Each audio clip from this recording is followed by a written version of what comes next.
இன்னைக்கு சாட்டர்டே எபிசோட்ல எப்படி இருந்துச்சுன்னா ஃபுல்லாவே ராணுவுக்கு மாஸ் பண்ற மாதிரி தான் இருந்துச்சு. ஃபர்ஸ்ட் விஜய் சேதுபதி வந்து பேசுறாரு, இந்த மாதிரி உங்க ஸ்கூல் டேஸ் மிஸ் பண்றீங்களா, இல்ல உங்க ஸ்கூல் டேஸ்க்கு போகணும்னு ஆசைப்படுறீங்களா, அந்த மாதிரி எல்லாம் கேட்டாரு. ஏன்னா அவருக்கு வந்து அவ்வளவா அது மேல ஆசை இல்லை. ஏன்னா அவரு சின்ன வயசுல இருந்து குள்ளமா இருப்பாரு, அதனால வந்து எல்லாம் வந்து கலாச்சிட்டே இருப்பாங்களா, அதனால அவருக்கு வந்து ஸ்கூல் லைஃப் மேல அவ்வளோ இது இல்லைன்னு சொல்லுவாரு.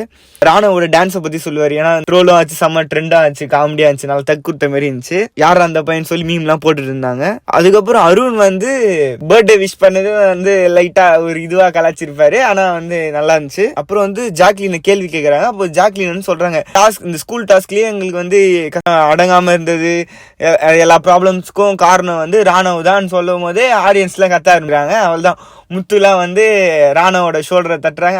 மோஸ்ட் ஆஃப் த கண்டஸ்டன்ஸ் எல்லாமே ராணுவ சொல்லும் போது நல்லா கிளாப் செஞ்சு, ஏன்னா அவர் வந்து நல்லா பெர்ஃபார்ம் பண்ணியிருக்காரு. அப்புறம் வந்து தீபக் வந்து இது வந்து ஒரு சீக்ரெட் டாஸ்க்னு சொல்லிட்டதுக்கு அப்புறம் அவள் தான் மேனேஜ்மெண்டா நடிச்சவங்க எல்லாருமே வந்து சமஷா ராணுவ வந்து அவள்தான் மாஸ்க் காட்டிட்டாரு. அவள்தான் ஜாக்லின் சொல்லியிருந்தாங்க, இதுக்கப்புறம் நீ சோகமா இருந்தா கூட வந்து அவன் கூட பேச மாட்டேன்டா, ஐ மீன் காமெடியா சொல்லியிருந்தாங்க, நீ சோகமா இருந்தா கூட போய் கடடா அப்படின்னு நான் வரமாட்டேன் பேரு, அந்த மாதிரிலாம் சொல்லிட்டு இருந்தாங்க. அவள்தான் வந்து நாளைக்கு சந்திப்போன்னு சொல்லிட்டு கிளம்பிட்டாரு. அவள் சௌந்தர்யாவும் ராணுவும் பேசிக்கிறாங்க. சௌந்தர்யா சொல்றாங்க, என் பேரு தெரியல, நான் வெளியே தெரியலன்னு சொல்லிட்டு ஒரே டாஸ்க்ல மாஸ்க் காட்டிட்டேன்னு சொல்ற மாதிரி பேசிட்டு இருந்தாங்க.